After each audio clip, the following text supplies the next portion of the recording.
오늘은 마가복음 5장 1절로부터 15절 말씀을 통해서 나를 찾습니다라는 제목으로 하나님의 말씀을 나누도록 하겠습니다. 성경은 하나님 앞에서 내가 누구인가를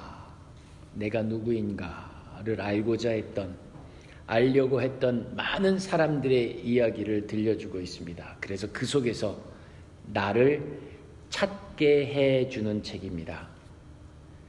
하나님의 말씀을 통해서 내가 누구이며 내가 누구로 살아가야 하는가, 내가 누구이며 내가 누구로 살아가야 하는가 하는 이 질문에 대답을 주는 책이 성경입니다. 성경 안에는 수많은 등장인물들이 나옵니다. 또 여러 가지 삶의 상황들을 배경으로 해서 수천 년 전 저 이스라엘 땅에 있었던 사람들의 이야기를 통하여 지금 여기 내 이야기로 듣게끔 주시는 말씀입니다.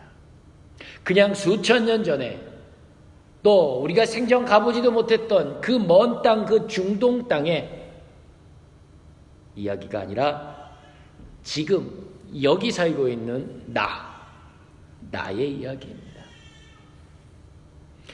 우리는 성경을 읽으면서 내 이야기로 읽으면서 하나님 앞에서 나를 발견해야 합니다. 오늘 말씀도 그런 관점에서 우리 같이 나누려고 합니다. 여기 이 성경에 나를 잃어버리고 미친 듯이 살아가는 사람을 오늘 소개해주고 있습니다. 그 사람이 나입니다. 오늘 저와 여러분들입니다. 오늘 이 말씀 속에 등장하는 이 주인공의 이야기를 들으시면서 나의 이야기를 들으시기 바랍니다. 이 삶이, 이 주인공이 처했던 그 삶의 상황을 들으시면서 여러분들의 삶의 상황에 대입하여 들으시기 바랍니다. 예수님께서 배를 타시고 거라사 지방에 도착했습니다. 그때 한 귀신 들린 사람이 예수님을 만나겠다고 쫓아왔습니다. 2절입니다. 배에서 나오심에 곧 더러운 귀신 들린 사람이 무덤 사이에서 나와 예수를 만나니라. 한 더러운 귀신 들린 사람이 바로 저와 여러분이라고 했습니다. 마음에 안 들어도 좀만 참고 들어주십시오. 우리를 더러운 귀신 들린 사람이라고 지금 얘기하고 있습니다. 그 귀신 들린 사람이 예수를 만났다라고 전하고 있습니다. 여기서 만났다라고 하는 말은 원어의 안타오라는 말입니다. 이 말은 영어의 안티라는 말이 나온 말입니다. 영어의 안티라는 단어가 여기에서 나왔습니다. 즉 예수님을 만났는데 맞서서 만났다는 겁니다. 적의를 가지고 만났다는 겁니다. 지금 예수를 만나고 있는 이 귀신 들린 사람은 예수님과 맞닥뜨릴 때 적의를 갖고 있었습니다. 그렇게 막 서로 싸우고자 하는 건 적의까지는 아니라 할지라도 나와 아무 상관없는 자입니다. 왜 나를 괴롭히고 있습니까? 왜 나를 방해하고 있습니까? 라고 저항하듯 그와 맞닥뜨려 서 있는 것입니다. 그런데 성경은 그가 어떤 사람인가를, 그 예수를 만나고 있는 이 사람에 대하여 이렇게 설명하고 있습니다. 3절입니다. 그 사람은 무덤 사이에 거처하는데 이제는 아무도 그를 쇠사슬로 맬 수 없게 되었으니, 그가 지금 살고 있는 그곳이 무덤이라고 얘기하고 있습니다. 여기서 지금 이 무덤이라는 장소를 말하고 있는 것이 아니라 그의 상태를 말하고 있는 겁니다. 무덤, 죽음. 그는 지금 죽음 가운데 살고 있다는 겁니다. 그가 사는 삶은 죽음과 함께 살고 있는 자리라는 말입니다. 자기가 죽고 있는 줄도 모르고 말입니다. 아니, 이미 자기가 죽었는지도 모르는 인생을, 그런데 그 죽음을 제 집인 줄 알고 그렇게 거기에 살고 있다는 겁니다. 그의 인생은 또한 아무도 그를 쇠사슬로 맬 수 없게끔, 그가 끊고 그가 풀어도 다시 묶여지는, 매이고 풀리기를 반복하는 그런 인생을 살고 있었다고 합니다. 4절입니다. 이는 여러 번 고랑과 쇠사슬에 매였어도 쇠사슬을 끊고 고랑을 깨뜨렸습니다. 그리하여 아무도 그를 제어할 힘이 없는지라. 이겁니다. 그가 살아가면서 오늘은 이런 일에 머리를 싸매고 있고, 내일은 저런 일 때문에 가슴을 치고 있고, 뭔가 좀 풀린 듯 싶다, 해결된 듯 싶다 싶으면 또 다른 것에 집착해서 그것에 목매고 가는, 매달려 가는 그런 인생, 무언가에 꽁꽁 얽매인 채 숨막히는 인생을 살아가고 있었다는 것입니다.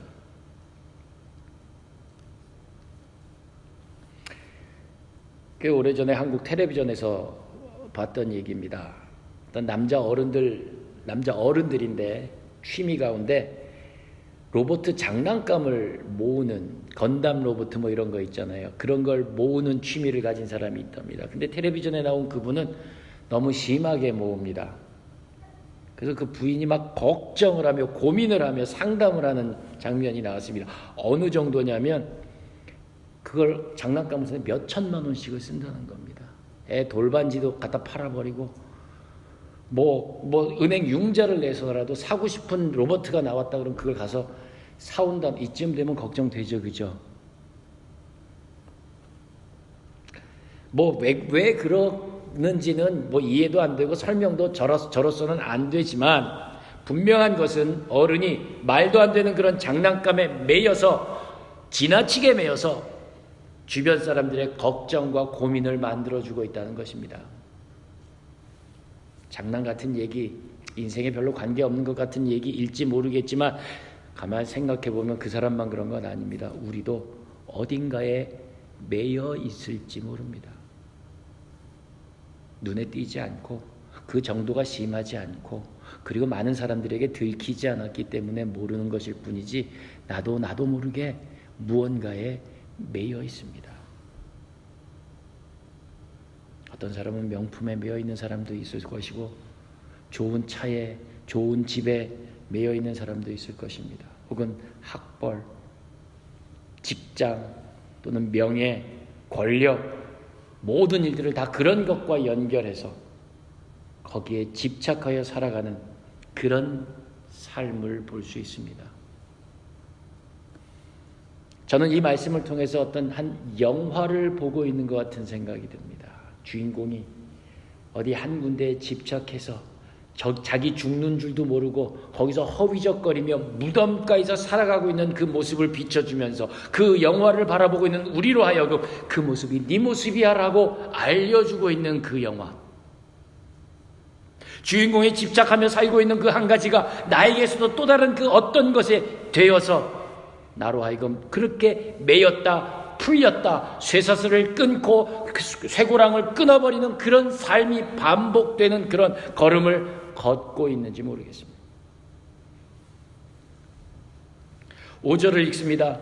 밤낮 무덤 사이에서나 산에서나 늘 소리 지르며 돌로 자기의 몸을 해치고 있었더라. 자기의 몸을 해치고 있었더라. 혹시 우리 아닙니까? 밤낮 없이 힘들어 죽겠어, 답답해 죽겠어, 속상해 죽겠어, 걱정돼서 죽겠어, 비명을 지르면서도 마치 무슨 고장난 브레이크를 달고 달리는 기차 마냥 그냥 정해진 레일을 따라 멈출 줄도 모르고 그냥 그렇게 쭉 달려가기만 하는 그런 우리의 인생은 아닙니까? 혹시 어디로 가고 있는지, 무엇을 향해 가고 있는지, 왜 가고 있는지 찾아보지도 않고 그냥 남들이 놓아준 그 레일에 얹혀서 브레이크 고장난 상태로 그냥 달려만 가고 있는 건 아닙니까? 예, 맞습니다. 그렇게 달릴 수밖에 없는 이유는 분명합니다. 살아야 하니까요. 먹고 살아야 하니까요. 맞죠? 벌어먹고 살아야 하겠고, 애들 키우면서 살아야겠고, 노후도 준비하면서 살아가야 되기 때문에 힘 있을 때, 남들이 나를 써줄 때, 내가 열심히 일할 수 있을 때, 그때 내가 달려가야 합니다. 그래서 내 소유도, 지위도, 내 힘도 길러놔야 합니다. 그런데 한 가지, 그보다 더 맞는 말이 있습니다. 그 속에서 우리는 죽어가고 있습니다. 죽어가고 있습니다. 몸만 죽어가고 있는 것이 아니라 내 영이 죽어간다는 말입니다. 이대로 놔두면 내가 살고 있는 것이 아니라 세상이 시키는 대로 세상이 정해놓은 그 레일을 따라 그냥 죽은 시체가 달려가고 있는 겁니다. 어디로? 왜? 뭐 때문에 가는지 모르는 채 말입니다. 제가 한국에서 목회를 할 때에 입관을 많이 해봤습니다. 시신을 이렇게 모시는 일입니다. 뭐 지금은 대체로 병원이나 장의사에서 다 하지만 여러 가지 사정상 당시 제가 부목사였는데 부목사인 제가 그것을 많이 해야 했었습니다. 주로 그 교회 분들이 그 병환으로 돌아가신 노인분들이셨습니다. 그분들이 주로 이제 제가 입관해드리는 분들이었는데 시신을 보면 참 작습니다. 그러니까 생전의 모습보다 작습니다. 이렇게 살도 많이 내려있고 병환 때문에 고생하시면서 또 뭐 쭈글쭈글해진 그 모습이 참 안 돼 보입니다. 그래서 문득 이런 생각이 듭니다. 인생의 끝이 이건 아닌데 싶습니다. 그런데 기억이 납니다. 어르신 얼굴을 이렇게 만져드리면서 그분이 살아서 보여주셨던 그 사랑의 모습이 기억이 나는 겁니다. 목사님 하고서는 예배당 들어오면서 악수해 주시던 그 모습이 보이는 겁니다. 할머니가 랩에다가 시루떡 이런 거 싸가지고 와서 슥 손에 이렇게 얹어주고 가시던 그 모습이 기억이 나는 겁니다. 그분의 모습은 그때 내게 악수해주던 모습, 내 손에 시루떡 얹어주던 그 모습으로 보이는 겁니다. 작고 쭈글쭈글해지고 뼈만 앙상해진 그런 보잘것없는 한 시신이 아니라 그의 인생 가운데 아름다웠던 사랑의 모습들이 우리들의 머릿속에 기억이 되어 그분을 바라보는 것입니다. 저희 어머님 돌아가셨을 때 그랬습니다. 입건하는데 정말 조그마다라는 생각이 들었습니다. 그러나 우리 어머니는 작은 분이 아니십니다. 그 평생 하나님 나라를 위해 헌신하고 충성한 정말 여장부라는 소리를 들으며 그렇게 하나님을 위해 헌신하고 충성했던 그 모습이기 때문에 비록 그 시신은 작지만 그 모습은 크고 위대했습니다. 우리 육신은 쪼그라들어서 우리 육신은 죽으면 그냥 한 줌 흙으로 돌아가 버리는 그런 존재이지만 우리가 어떻게 살아가느냐에 따라 우리가 무엇을 하며 살아가느냐에 따라 우리가 어디를 향하고 있는지를 바로 알고 있느냐 모르고 있느냐에 따라 우리가 살아있는지 아니면 죽어있는지가 판가름이 난다는 것입니다. 고장난 브레이크 달고 세상에 깔아놓은 그 레일을 그저 달려가기만 하는 그런 죽은 인생, 그래서 밤낮 무덤 사이에서 산에서나 늘 소리 지르며 돌로 제 몸을 해하고 있는 그런 인생 걸음이 아니라 하나님께서 나를 이 땅에 보내신 이유,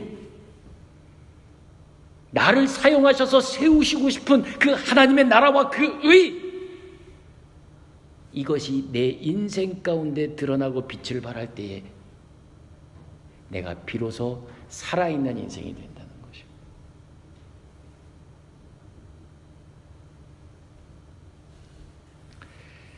오늘 성경은 그 거라사에 있는 한 더러운 귀신 들린 사람 이야기를 해주고 있습니다.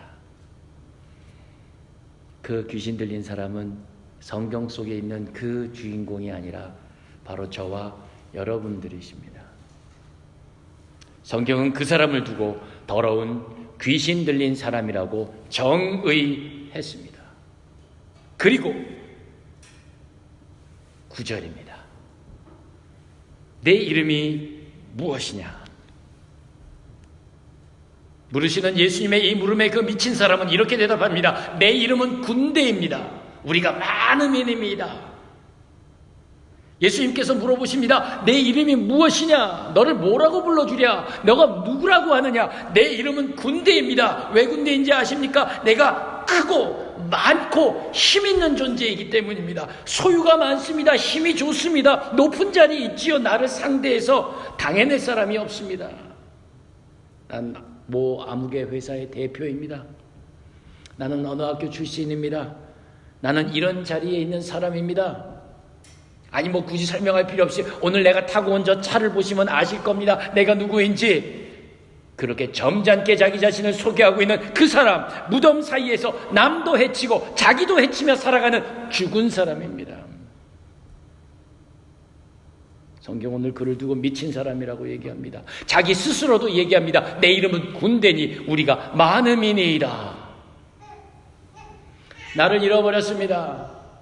하나님께서 나를 이 땅에 왜 보냈는지 그 길을 잃어버렸습니다. 하나님이 나에게 무슨 뜻을 가지고 이 땅에서 살아 숨쉬게 하셨는지 그 뜻을 잃어버렸습니다. 내가 어디로 향하고 있는지 잃어버렸습니다. 그저 내 소유가, 내 지위가, 내 힘이 나를 대표하고 있습니다.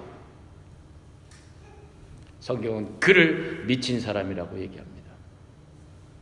죽은 사람이라고 얘기합니다. 바로 그런 사람이 오늘 예수님과 만난 것입니다. 그런 우리가 오늘 예수님을 만나고 있는 것입니다. 성경은 이렇게 얘기합니다. 하나님께서 우리를 만드실 때에 흙으로 만든 존재이기는 하지만 그 코에 생기를 넣어 생명이 되게 하셨다라고 했습니다. 짐승들처럼 본능에 맡겨져서 사는 것이 아니라 하나님과 교제하며 영으로 살아가는 존재라고, 땅에 눈에 보이는 이 땅의 것들에 집착하는 인생이 아니라 하나님 나라를 바라볼 수 있는 생명이 되었다라고 말씀하고 있습니다. 하나님과 교제하는 가운데 하나님의 생각, 하나님의 마음, 하나님의 뜻을 따라 이 땅을 살아가라고, 생육하고 번성하라, 땅에 충만하라, 이 온 땅을 다스리라라고 우리에게 사명을 주셔서 보내셨습니다. 그런데 이 거라사 광인은 이 사명을 잊어버렸습니다. 세상의 뜻을 따라, 세상이 놓아준 그 기차 레일을 따라 허덕허덕 살아가고 있었던 것입니다. 그런데 이 사람이 예수님을 만났습니다. 하나님께서 이 땅에 보낸 이유를 찾게 되는 것입니다. 다스리라, 그 사명을 받은 것입니다. 하나님의 뜻을 따라 돈을 벌고 자리를 높이고 힘을 기르는 이유가 세상에 하나님의 뜻을 따라 나누고 베푸는, 다스리는 삶을 찾은 것입니다. 보살핌, 돌봄, 공급, 안정, 이 다스림의 사명을 기억해내는 것입니다. 예수님을 만난 이 사람이 자기 자신을 이렇게 찾아갑니다. 오늘 성경 말씀에 보면 첫째, 예수님을 찾는 그 길이 예수님 앞에 엎드리는 것이었습니다. 나를 찾는 길이 예수님 앞에 엎드리는 것이었습니다. 오늘 주인공이 예수님을 만나는 그 순간을 성경은 이렇게 설명하고 있습니다. 2절에서는 그가 예수님과 적대적으로 만났다라고 얘기하고 있는데 6절에서는 이렇게 설명합니다. 그가 멀리서 예수를 보고 달려와 절하며, 예수 앞에 달려와 엎드렸습니다. 죽음의 자리에서 살아나는 길은 예수님 앞에 엎드리는 것입니다. 다른 모든 것을 떠나서 예수님 앞에 엎드리는 것이 우리 삶을 새롭게 하는, 우리 인생을 치유하는 첫걸음입니다. 다른 모든 것을 떠나서 예수님 앞에 엎드리는 것이 살아나는 길입니다. 지금까지는 건담 로봇 앞에 엎드렸을지 모르겠습니다. 지금까지는 돈 앞에 엎드렸을지 모르겠습니다. 지금까지는 지위와 힘 앞에 엎드렸을지 모르겠습니다. 지금까지는 세상 앞에 엎드렸습니다. 그런데 지금은 하나님 앞에 엎드리는 것입니다. 마태복음 11장 28절로 30절 말씀에 보면 수고하고 무거운 짐진 자들아 다 내게로 오라. 내가 너희를 쉬게 하리라. 나는 마음이 온유하고 겸손하니 나의 멍에를 메고 내게 배우라. 그리하면 너희 마음이 쉼을 얻으리니 이는 내 멍에는 쉽고 내 짐은 가벼움이라.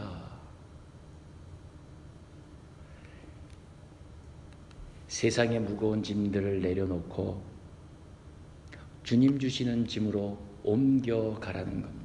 건담 로봇 앞에 엎드렸던 나를 내려놓고, 돈 앞에, 지위 앞에, 힘 앞에, 세상 앞에 무겁기만 했던 나를 내려놓고 주님 앞에, 주님 주시는 그것으로 바꾸라는 것입니다. 그 모든 것들이 내게 소중한 것이 아니라 이젠 주님의 것이 내게 가장 소중하다라고, 주 예수보다 더 귀한 것은 없습니다, 이 세상 부귀와 바꿀 수 없습니다라고 고백하며 엎드릴 때에 우리의 삶의 자리에서 나를 되찾는 것입니다. 내가 누구인지를 다시 확인할 수 있는 겁니다. 주는 그리스도시요 살아계신 하나님의 아들이십니다를 고백할 때 비로소 우리는 내가 나를 찾게 되는 겁니다. 둘째로 나를 찾으려면 예수님을 하나님의 아들이라고 시인해야 합니다. 오늘 말씀 7절 말씀에 보면 큰 소리로 부르짖어 이르되 지극히 높으신 하나님의 아들 예수여라고 외치고 있습니다. 무덤가에서 자기 몸을 돌로 해하며 죽는 줄도 모르고 그 죽음병에서 허위적거리고 있던 이 사람이 이제 예수를 만나 엎드리면서 지극히 높으신 하나님의 아들이여라고 고백하고 있습니다. 요한일서 4장 15절 말씀에 보면 누구든지 예수를 하나님의 아들이라 시인하면 하나님이 그의 안에 거하시고 그도 하나님 안에 거하느니라 말씀하고 있습니다. 예수를 하나님의 아들이시라고, 하나님이시라고 엎드려 고백하는 그 자리에서 이제 내가 살고 있던 무덤에서 떠나 하나님 나라로 옮겨 앉는 것입니다. 하나님이 내 안에 있고 내가 하나님 안에 거하게 되는 것입니다. 여러분들의 삶의 자리에 이 믿음의 고백이 이어지기를 원합니다. 예수를 하나님의 아들이라 시인할 수 있는 여러분들이 되기를 원합니다. 여러분들은 예수님을 믿고 예수님을 만나고 또 그 말씀을 듣는 그런 자리에서 예수를 고백할 수 있기를 바랍니다. 주는 그리스도시요 살아계신 하나님의 아들이십니다. 나를 되찾는 길입니다. 세상이 나를 속이고 내가 알지 못하는 엉뚱한 곳으로 끌고 간다 할지라도 그 걸음에서 멈추어 하나님 나라로 돌릴 수 있는 길은 예수 그리스도를 하나님이라고 고백하는 자리에 있습니다. 세 번째로 나를 찾으려면 내가 하나님의 자녀임을 깨달아 알아야 합니다. 오늘 이 영화 같은 이 말씀의 클라이맥스에 보면 13절입니다. 더러운 귀신들이 나와서 돼지에게로 들어가매 거의 2,000마리 되는 떼가 바다를 향하여 비탈로 내리다라 바다에서 몰사하거늘 기록하고 있습니다. 예수님은 지금 이 귀신 들린 사람을 위해서 돼지 2,000마리를 잡았습니다. 자기가 군대 귀신에 매여서 하나님의 자녀임을 잊어버리고 살았던 이 사람입니다. 천하보다 귀한 영혼이라 하셨는데 나는 지금 귀신에게 이리저리 끌려다니며 무덤가에서 자기 몸을 해하며 살았던 인생이었습니다. 그런데 이 사람을 나를 내 앞에서 나를 대신해서 돼지 2,000마리를 바다에 버립니다. 나를 위하여 돼지 2,000마리를 바꿉니다. 이해를 돕기 위해서 돼지 2,000마리를 돈으로 환산해 보면, 제가 정확히 돼지 한 마리가 얼마쯤 되는지 모르지만 대충 한 500불이라고 계산하면 2,000마리면 100만 불입니다. 생각해 보십시오. 누군가가 나를 위해서, 나를 사랑한다고, 당신만 있으면 내겐 이거 필요 없다고 다리 위에서, 금문교 다리, 샌프란시스코 금문교 다리 위에서 태평양 바다에다가 100만 불을 통째로 쏟아버리고 있다면, 물론 말리고 싶죠. 그러나 그 속에 있는 그 마음을 우리가 합니다. 2010년도 통계에 따르면 한국의 사교육비는 총 30조 원을 넘는다고 합니다. 한 가정이 한 자녀를 대학에 보내기까지 필요한 사교육비는 1억이 넘는다고 합니다. 만약 유학을 보내면 그보다 훨씬 넘어. 그냥 한국에서 보낸다면 자녀에 대한 사랑 때문에 그 한 아이에게 쏟아붓는 이 돈, 1억이 넘는 그 돈을 아깝지 않게 쓴다는 겁니다. 그렇게 쓰기 위하여 번다는 것입니다. 아마 지금부터 거의 8, 9년 전 통계니까 지금은 더 할지 모르겠습니다. 자, 그게 옳고 그르고를 떠나서 그것은 분명 부모님의 사랑입니다. 자녀의 미래와 그 안녕을 위해서 아낌없이 부어주는 부모님의 사랑임에 틀림없습니다. 하나님의 사랑 역시 똑같습니다. 우리를 사랑해서 100만 불 강물에 쏟아 부었습니다. 그것도 모자라서 나를 위하여 자기 생명을 십자가에 매달아 죽었습니다. 돈 100만 불을 바닷속에 집어넣는 정도의 문제가 아니라 자기 자신을 십자가에 매달아서 피를 다 흘리고 그 살을 찢기며 죽어가는 그 자리에서 내가 너를 사랑한다라고 말씀하고 계십니다. 오늘 이 거라사 광인, 이 미친 사람은 지금 예수님을 만나서 예수님의 사랑 고백을 듣고 있습니다. 돼지 2,000마리와 맞바꾸는 그 사랑. 그 만남이 그 미친 사람을, 그 미친 인생을 하나님의 자녀된 인생으로 바꿔주는 것입니다. 요한복음 1장 12절 말씀입니다. 영접하는 자 곧 그 이름을 믿는 자들에게는 하나님의 자녀된 권세를 주셨으니라고 말씀하고 있습니다.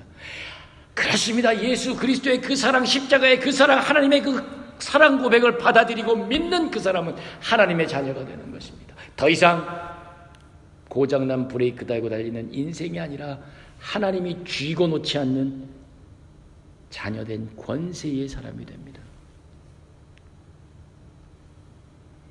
오늘 이 거라사 광인은 주님의 이 사랑 고백을 통해서 자기 자신을 찾게 됩니다.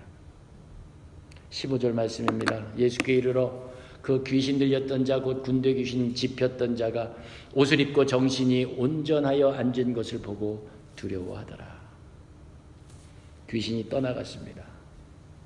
저 돼지떼로 떠나갔습니다. 그 돼지떼는 저 바닷속으로 몰살해버렸습니다. 이제 이 생명이 살아났습니다. 죽은 인생, 죽은 병의 삶이 아니라 이제는 새 생명으로 옮겨 앉았습니다. 정신이 온전하여 앉아 있었습니다. 그때 동네 사람들이 찾아온 것입니다. 그리고 그 정신이 온전하여 앉아있는 그 사람을 보고 사람들이 두려워하더라. 세상이 두려워합니다. 세상이 감당할 수 없는 그리스도인으로 변모합니다. 지금까지는 세상이 나를 움직이고 있었습니다. 그러나 이제부터는 내가 세상을 움직이게 되는 것입니다. 세상이 나를 감당하지 못합니다. 내가 세상을 감당할 것입니다. 내가 하나님의 사명을 따라서 세상을 다스릴 것입니다. 하나님의 그 사랑으로 자녀된 권세로 말입니다. 무엇을 향해 달려가고 있었습니까? 저 산 꼭대기에 올라가면 우리가 무엇을 얻을 수 있어서 이렇게 피땀을 흘리면서 살아가고 있는 중에 있으십니까? 올라가는 그 길목마다 주님 하시는 그 사랑 고백을 들으시기 바랍니다. 내가 너를 사랑하노라. 주님 십자가에서 주시는 그 음성을 들으시기 바랍니다. 주님 그 걸으셨던 그 십자가의 길을 따라가시기 바랍니다. 세상이 감당하지 못하는 그리스도인이 되는 줄로 믿습니다. 우리가 예배당에 모여 예배드리고 교회의 성도로 모이는 이유가 여기에 있습니다. 여기에 모여서 우리들끼리 신나고 즐거워서 즐거운 일을 갖기 위해서 모이는 것이 아니라 이곳에서 확인된 자녀된 권세를 가져다가 세상 밖에 나가서 그리스도 예수를 선포하는 것이 우리의 사명입니다. 세상이 감당할 수 없는 그리스도인의 삶을 살아가는 것입니다. 말씀을 마치려고 합니다. 나를 찾습니다. 최초에 하나님께서 나를 만들어 놓으셨던 그 나를 찾습니다. 무덤 사이에서 쇠사슬에 얽매여서 소리를 지르며 자기 자신을 해하고 있는 비참한 미친 그런 인생이 아니라 하나님의 자녀된 나를 찾습니다. 그러기 위해 오늘 우리는 예수님 앞에 엎드려서 세상에 빼앗겼던 나를 되찾아올 것입니다. 그러기 위해 우리는 예수님을 살아계신 하나님의 아들이십니다라고 인정하는 가운데 죄와 죽음에 빼앗겼던 나를 되찾아올 것입니다. 십자가의 그 사랑을 깨달으며 내가 세상에 속한 존재가 아니라 하늘에 속한 자라, 내가 세상의 종이 아니라 하나님의 딸이고 아들임을 찾아내시기를 바랍니다. 여러분들은 우리 주님 십자가에 피 흘려 피값으로 사신 하나님의 딸이고 아들이십니다. 오늘 이 거라사에서 미쳐 돌아가던 내가